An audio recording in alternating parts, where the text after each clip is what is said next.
Welcome everybody to PowerDrift and welcome to 2025. A happy new year to you, your friends, your family, your animals, your cars and everybody else in your life. The video that we're doing today is like a pre-Auto Expo video. It's the first one that'll go live. Nonetheless, Auto Expo year 2025, which means we're going to have to be walking a lot at the Auto Expo day, and also there are going to be a ton of new launches. Now SUVs obviously are the sort of flavor of the season. So we're going to start off this video or this series with the SUVs coming at the Auto Expo, and frankly there are a lot. Okay, arguably the most important SUV for the Auto Expo this year is going to be the Maruti Suzuki eVitara. It's the electric version of the Grand Vitara. There's all-wheel drive version outside, a front-wheel drive version outside. Really nice contemporary design, and of course a Maruti Suzuki going electric mass market is very, very important, and for that adoption they've made it look very much like a petrol SUV, so not alienating those customers that are going to be moving to Now, two things about the eVitara. First, I think it'll sell really, really well because, as he said, it is a Maruti Suzuki electric vehicle. That's something people have been waiting for a long time. It also opens up people's access to all of Maruti Suzuki locations for chargers, which are a lot, like some 3,500, 4,000 touch points in the country. Same segment, Creta EV. We're going to be driving it very, very soon. Probably as this video goes out, you'll have some sort of first look or content out on our social media channels or on YouTube, or very, very soon after this video goes out. So stay tuned for that. But I'm just going to say now, you said it's the most important SUV that's going to be at the Auto Expo this year. I think that's wrong. I think the most important SUV at the Auto Expo this year, the one that everybody's been looking forward to, will be something else, which we're going to talk about later in the video. Does it start with S? Yes, it does. Okay, we'll find out in a bit. Next up is still some Hyundai stuff, which is we might see the Ioniq 5 facelift there, which is another SUV that is maybe not as important on mass market, but still cool to see. And with that, we move on to Mahindra. Now, Mahindra's already showcased a lot of cars in the past, in the near past. So I think obviously the big ones are going to be the public debut of the BE6E slash, I don't know what they're going to call B6 it by that time, and the 9E, XUV 9E, and they're also going to have probably the Thar electric concept that was showcased last year and a half ago, and some other concepts out. I don't think Mahindra is getting something completely new, or maybe like a conceptual thing. I don't think there's a launch happening or a brand new vehicle that's about to hit. Nothing that's particularly new. But again, this has already been showcased before, yeah, so exactly. I don't think Mahindra has a lot at the Auto Expo. But again, there's going to be a lot of stuff to see for public because nobody's really seen, or not many people have seen the 6E or the 6 and the 9E in person. So a lot of people are going to be flogging to that sort of. For sure. And next up is what Cyrus thinks is the most important SUV of the Auto Expo, which is the Tata Sierra and Sierra EV. Now, I've seen the final production version of the car, so I can tell you for a fact that it is very, very good looking. It's again also the Creta segment. So that segment is really, really hotting up. You've got Mahindra with its new cars, you've got the eVitara, you've got the Creta EV, and now the Sierra EV is going to hit that segment as well. The Harrier EV is also supposed to make it.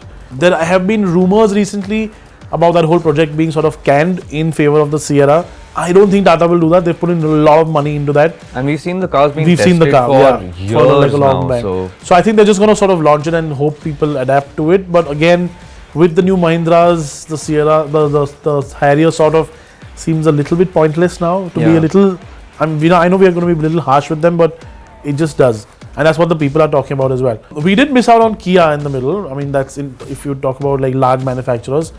I think, and this is just guessing, right? But the Seltos is due for a replacement soon. In a year or so. In about a year or so. We know for a fact the Seltos is going up market. It's going to be more expensive. It's going to be larger. And the new Creta is also going to be larger. We've been sort of hinted at the top spec Seltos now, the next generation, might cost almost 30 lakh rupees, because that 25 to 32, 33 lakh rupees, 35 lakh rupees is a completely empty segment. I mean, there's nothing really there. So we think that Kia might surprise us and do the next gen Seltos concept at the Expo. Now, we don't know if it's actually happening. They've obviously been very, very tight-lipped. But if I was to make a splash with a concept car, I would do an SUV that is slightly larger than the Seltos, which will be eventually the next gen Seltos. They might call it something else, but we think that might happen.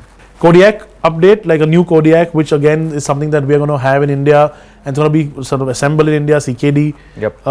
will probably be showcased. Again, Skoda might do the ENIAC or the ENIAC VRS.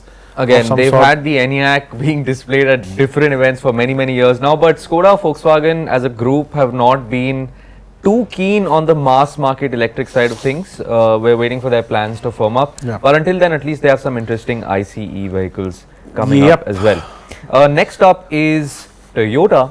And probably the only thing they will have new at the Auto Expo will be the new Land Cruiser. Well, not the new Land Cruiser, the new Prado, Yeah. technically, in Indian specific terms. But again, just like Kia, I think that they might showcase an electric version of the Hyrider, because, I mean, Maruti is doing it, it's the same car, it's going to be a rebadged car or like a new faced car.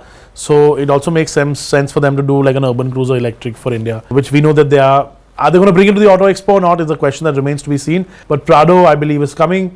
And then, of course, they'll show like other things like the BZ4X maybe, which they had last time around as well.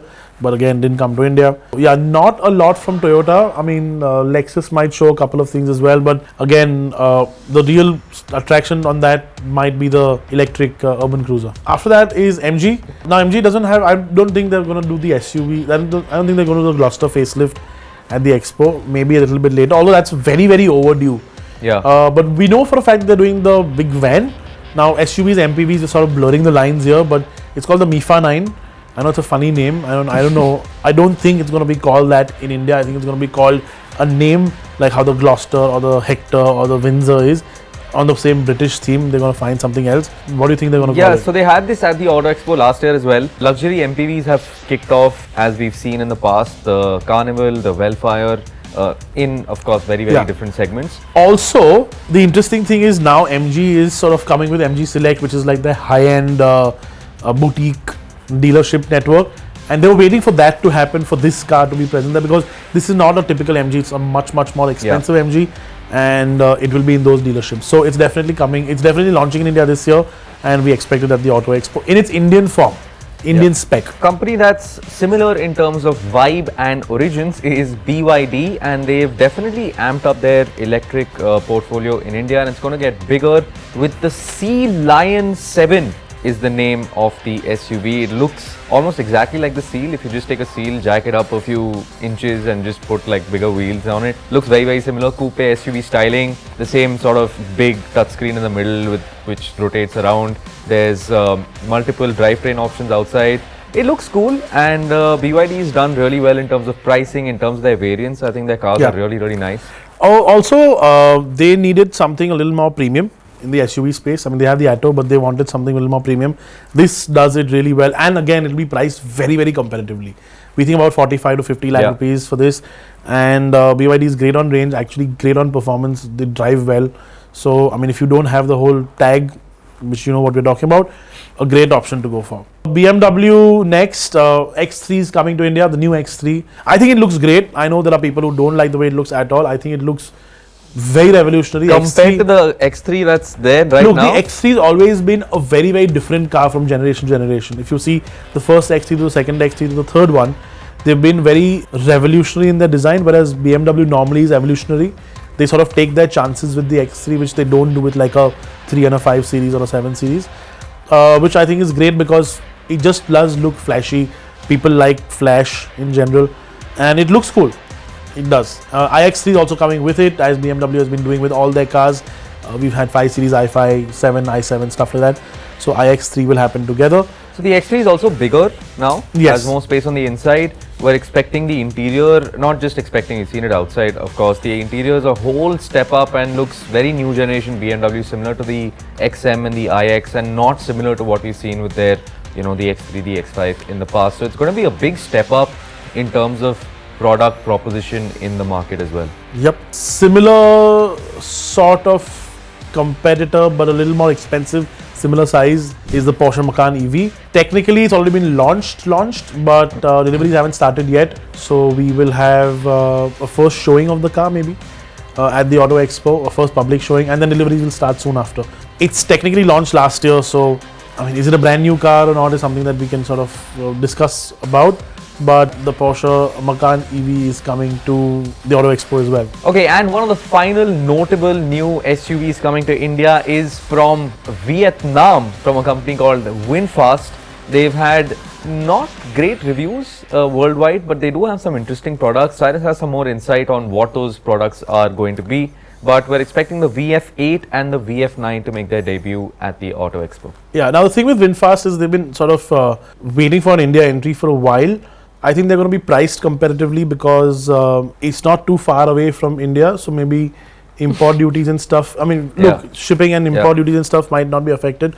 I don't know what sort of trade agreement we have with Vietnam, but if we do, it'll be great. But that said, it's interesting to see. It is going to be interesting to see the quality of the product because there have been major issues with quality in the international market.